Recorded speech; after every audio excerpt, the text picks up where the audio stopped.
On this Tuesday night from Ottawa, the Carney Liberals' first federal budget. The challenges are great, Mr. Speaker, but the opportunities for Canada are even greater. The ambitious housing plan, the new tax break for businesses, incentives for the energy industry, and the projections for the deficit. New York City heads to the polls, the frontrunner poised to become mayor and make history. Plus, Dick Cheney, powerful, polarizing, and unapologetic. We did exactly the right thing. The legacy of the former U.S. Vice President. Global National with Dawna Friesen, reporting tonight from Ottawa. Good evening and thanks for joining us. The federal government has set out how it intends to chart Canada's economic future for the next year, where it intends to spend and where it intends to cut. The government will invest $25 billion over 5 years on housing, claiming it's the most ambitious housing plan since the Second World War. The plan is to spend $30 billion over 5 years on defense and security. This budget will invest $115 billion over 5 years on infrastructure. That includes hospitals, healthcare, recreation centers, and roads, and $110 billion over 5 years on spending and tax breaks to boost productivity and competitiveness. All that spending will lead to a bigger deficit, $78 billion this year, dropping to $57 billion over the next 5 years. And as for cuts, the federal public service will lose 16,000 jobs, and Canada's foreign aid budget will be cut by $2.7 billion over 4 years. Now, the politics of this. The Liberals have a minority government. It needs the support of some opposition MPs to vote in favor of this budget, or else the Christmas gift for Canadians would be a federal election. We have complete coverage tonight, beginning with our chief political correspondent, David Akin. David. Well, Donna, this is a budget, as advertised, that has capital spending rapidly ramping up. Meanwhile, the government will try to balance what it calls its operating budget, mostly by getting rid of thousands of civil service jobs. To weather the storm of uncertainty, we will not lower our sails, Mr. Speaker. Quite the opposite. We will raise them to catch the winds of economic change. The government describes its spending plan as generational investments, and here's the broad strokes. $25 billion over 5 years on housing, $30 billion over 5 years on defense and security, $115 billion over 5 years on shipyards, roads, community centers, hospitals, and other infrastructure, and $110 billion over 5 years on a combination of spending and tax breaks to boost productivity and competitiveness. That includes what the government is calling a productivity super deduction that will allow businesses to write off investments in new technology much quicker. That matches something the Trump administration did to spur new business investment in the U.S. Truthfully, it probably was absolutely necessary to do because of the significant tax changes that took place in the U.S. So Canada probably couldn't afford not to make the change. Even as the Carney government ramps up capital spending, it will try to control its operating budget by making government more efficient and reducing the civil service headcount by about 16,000 people, or about 4.5%, but it will do that over 5 years. We must get the size of our public service back to a sustainable level that is keeping with best practices. But as we are, Mr. Speaker, we will do that with fairness and compassion. The bottom line? Bigger deficits. $78 billion this year, or 2.5% of GDP. That is double the size of last year's deficit. It will then drop to $57 billion in 5 years, or 1.5% of GDP. I think it is affordable. Deficits in this range relative to the size of the economy, our debt to GDP ratios would tell us that it is affordable. Look, I don't see any reason for bond rating agencies to look at this and say we're not a AAA country. Now, the minority Liberal government needs 4 votes to get this budget through the House of Commons, and today it got one in a dramatic late afternoon development. A Nova Scotia Conservative MP, Chris D'Entremont of the riding of Acadie-Annapolis, announced he's resigning the Conservative caucus and he's going to sit with the Liberals. Donna. Well, that is a big development, David. How the opposition responds to this budget really matters. They could bring down the government. Are there any signs that any of them are prepared to do that, David? I think you're going to see at least one, maybe two parties negotiate with the Liberals, but let's give you a taste of their reaction. Conservative leader Pierre Poilievre saying he can't support the budget because of all these deficits. And you'll also hear from the Bloc leader Yves-François Blanchet and New Democrat Don Davies. Today, the Liberals have introduced the most costly and largest budget deficit in history outside of COVID. The cost of this Liberal budget will drive up the cost of food, housing, and everything else that Canadians buy. I hardly see how, after having met with our caucus tonight, we could vote in favor of this budget. This is not an NDP budget. Okay? This is a Liberal budget. And this is what you get when you elect a Liberal government, is you get cuts to services and you get sacrifices that are to be made by working people, while the richest people in this country are left scot-free. And that's not an approach that we support. So MPs here in Parliament Hill are telling me, Dawna, that look at those New Democrats. There's 7 MPs, and if Prime Minister Mark Carney can give them a win, make them walk away from a negotiating table feeling they've got something, Mark Carney just might get his first budget through the House. Dawna. All right, David Akin, thank you. Well, we know many Canadians continue to struggle with the cost of living, the cost of housing and food. It's a real burden. The unemployment rate for young people is the highest it has been in 15 years. Our senior business correspondent, Anne Gaviola, has been looking for what's in this budget for individual Canadians. Anne. Well, Dawna, the budget re-announced some commitments like the middle-class tax cut and scrapping the consumer carbon tax. But in terms of new things, not a lot of nuggets in the budget to appeal to everyday Canadians. There are items that are framed as lowering costs and protecting consumers that won't actually cost the federal government all that much, like a pledge to review bank fees and what financial institutions charge to send e-transfers and use ATMs. Also, a change that could be important to households living paycheck to paycheck. The feds are set to change the amount of money Canadians can immediately access from a deposited check, bumping it up to $150 from $100. The plan is also to allow faster access to funds deposited electronically, so a shortening of that waiting period. On the housing front, we already knew about the removal of GST for first-time home buyers, as well as the Build Canada Homes Fund of more than $13 billion over 5 years. But surprisingly, nothing more or new aimed at improving housing affordability. Dawna? Right, and Gaviola, thank you. Building Canada Strong is the Liberal government's main messaging around this budget, but in order to do so, they have weaved in cuts and tax changes that will make it hard for some opposition MPs to support it. Mackenzie Gray looks at some of the trade-offs within this budget. Mackenzie. The Prime Minister has promised to build things at speeds never seen before, Dawna, and he's put billions of dollars into his budget to try and make that happen. New tax credits for a host of natural resources projects, a carrot for industry to try and get them to move forward with ventures added to the newly created major projects list. But the Liberals have opened the door to an even bigger sweetener, dumping the oil and gas emissions cap, a long-standing industry complaint. For that to happen, the Liberals have put in place conditions. There's technologies, there's different regulations around methane, and we're talking also about carbon capture and sequestration. So what we're saying is when the conditions are met, we won't need the cap anymore. For years, the Alberta Premier and Conservative leader have wanted the emissions cap scrapped. Pierre Poilievre has also called for cuts to immigration, which Mark Carney is delivering on. Canada will admit 380,000 permanent residents annually between 2025 and 28, a minor reduction, but a 42% cut is coming to temporary residents in 2026, dropping from 637,000 down to 385,000.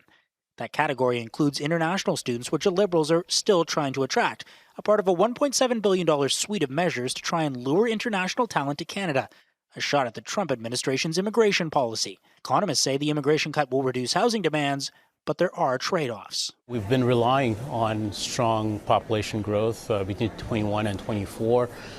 So you reduce that, that's going to have an impact on the economy, that's for sure. The Liberals didn't make any major permanent tax changes to try and spur the Canadian economy. One of the only cuts, dumping a quintessential Justin Trudeau policy, the luxury tax on expensive boats and private jets. It's something the NDP has supported, but the finance minister had a simple reason for ending it. The answer to that is very simple. It was costing more to administer than the tax revenue. So I'm very pragmatic. The Prime Minister promised his budget would require sacrifices, a burden that will be carried by younger Canadians. With no changes to elderly benefits, the single largest line item in the budget, new spending will be paid for with additional debt, Dawna. That means that the second biggest item in the budget is now interest payments. All right, Mackenzie Gray, thank you. Voters in New York City are choosing a new mayor. Coming up, what the U.S. president is threatening if the frontrunner, who he calls a communist, wins. Global National is in Ottawa, where the Senate is lit up to honor Canada's fallen heroes.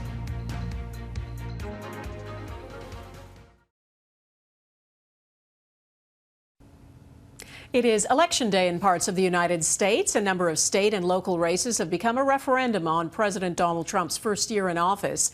And in New York City, a 34-year-old Democratic socialist is the frontrunner to become that city's next mayor. He's built his campaign around affordability and accused Trump of abandoning working-class Americans. And he's now on the verge of becoming the first Muslim to lead America's largest city. Jackson Proskow reports. It's been hard to miss Zohran Mamdani's meteoric rise. We will make our city one where every person who calls it home can live a dignified life. From big promises of free transit and universal childcare to his viral social media presence. Will you be my Democrat? The candidate for New York City mayor, a left-leaning Democratic socialist, has the political establishment running scared. There is a lot of desire for change. And I think that created an atmosphere for a change candidate like Mamdani. Mamdani rose from the New York State Assembly, defeating disgraced former Governor Andrew Cuomo to win the Democratic nomination. Cuomo decided to run anyway as an independent. We need to be able to stand up to Donald Trump and fight for New York. With the Republican candidate Curtis Sliwa running a distant third, President Trump has actually endorsed Cuomo and is threatening to withhold federal funding from the city if Mamdani wins. But if it's going to be between a bad Democrat and a communist, I'm going to pick the bad Democrat all the time, to be honest with you. Never shy about their politics, New Yorkers have turned out for this election in droves. I voted for Mamdani. Andrew Cuomo. In Washington, Democratic leaders have approached Mamdani far more cautiously, fearing his progressive politics could turn off moderate voters nationwide. It is a strange race and one that I think people should be a little bit reluctant to make big generalizations from for the rest of the country. Win or lose, Mamdani has already sent a message that his brand of politics has the power to energize voters. Jackson Proskow, Global News, Washington. The finance minister calls it the kind of budget you will remember. François-Philippe Champagne joins me next. We're back from Ottawa in a moment.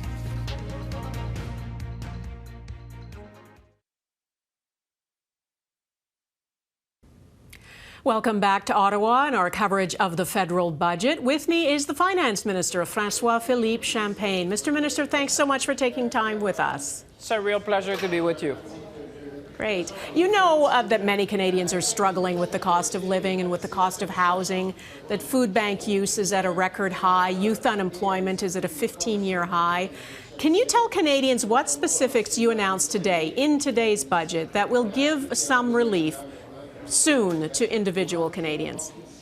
Well, I'm very glad that you asked me that question because that's a central theme of the budget. You know, if you look at, people were asking me about the deficit, 75% of what we've done is largely on one end for affordability, the other thing is to defend our sovereignty. You know, at a time where the world is changing at the speed, scope, and scale that we've not seen since 1945, I would say, we said we need to be there for our workers, we need to be there for families, we need to be there for industry. The first thing we did was a tax cut that really affected 22 million Canadians, then was really helping those who, the first-time home buyers, making sure, also canceling the carbon tax that people, you know, in different provinces were affecting families. But those were things that were announced pre-budget, so we're aware of those. I'm saying, is there something we're missing in this document that will make individual Canadians feel the impact of this budget in ways that will make their lives more affordable? Well, first, we have more good news, but I was saying, you know, there's the Build Canada Homes, because we know that one of the pillars of affordability is to be able to find a place to live. So that's very significant to make sure that we've made record investment in housing, which I would say, if you look at this is one of the key pillars that people have been asking. And I would say also it's the support for workers, because for those who are not affected by the tariff, it's one thing. But if you're in the lumber industry, if you're a canola producer, if you're in the auto sector, steel, aluminum, you know, we have made significant investment, probably the biggest one in a generation, to support these industries, because that goes to affordability. Because if you're a worker and wondering about your job and you need to be reskilling or you need to be staying in employment, you want your government or you want Canadians to be there with you, because at a time like this, we stand together. And I'd say this is one of the most profound change that we've seen. So there's a number of measures in this budget that speaks to people, speak to farmers, speak to fishers, to make sure that they understand we have your back and we'll be there for as long as it takes. We'll help you to open new markets if you need. We'll help you to pivot your factory or your industry. And we're going to make sure that we put this country back on the path of growth. Okay, I want to ask you about your spending plans. They're a bit of a gamble. Your critics, as you know, call it reckless. They're concerned about the ballooning deficit. Are you putting Canada's fiscal future at risk? Well, it's quite the opposite. That's why we've been very transparent between expenses and investment. People who are watching understand, you go to the grocery, that's an expense. You buy a house, it's an investment. What we're saying is that over 3 years, we're going to balance our operating spending with our revenues.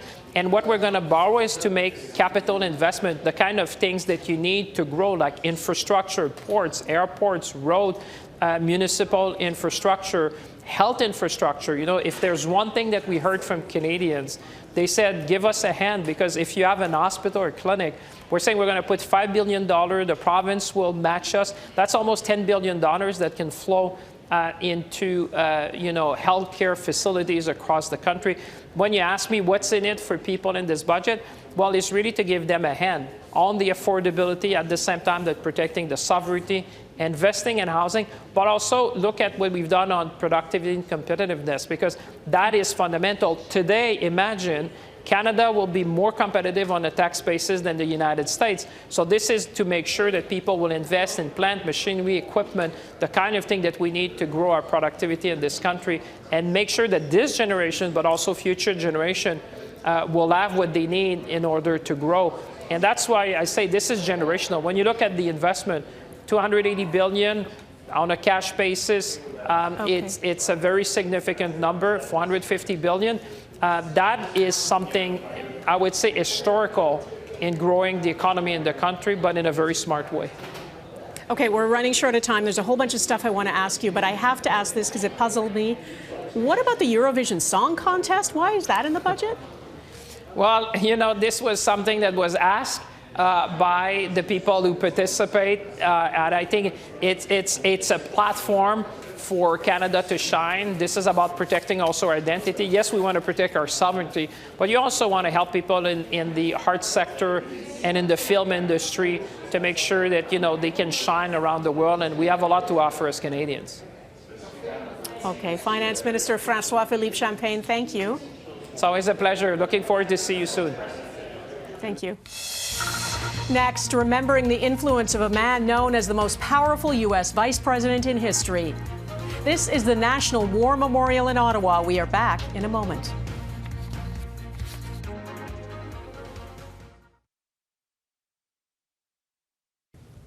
He was one of the most powerful and polarizing vice presidents in modern American politics. Dick Cheney has died. He was a hardline conservative and a key architect of the war on terror, a driving force behind the 2003 invasion of Iraq, pushing false information about weapons of mass destruction. In his later years, he became a fierce critic of President Donald Trump. Eric Sorensen looks back on Cheney's influence. A man of great integrity, sound judgment. Chosen by George W. Bush as his running mate, Dick Cheney may have been the most influential vice president in American history. He really wanted me to come on board because... Seen as the power behind the White House.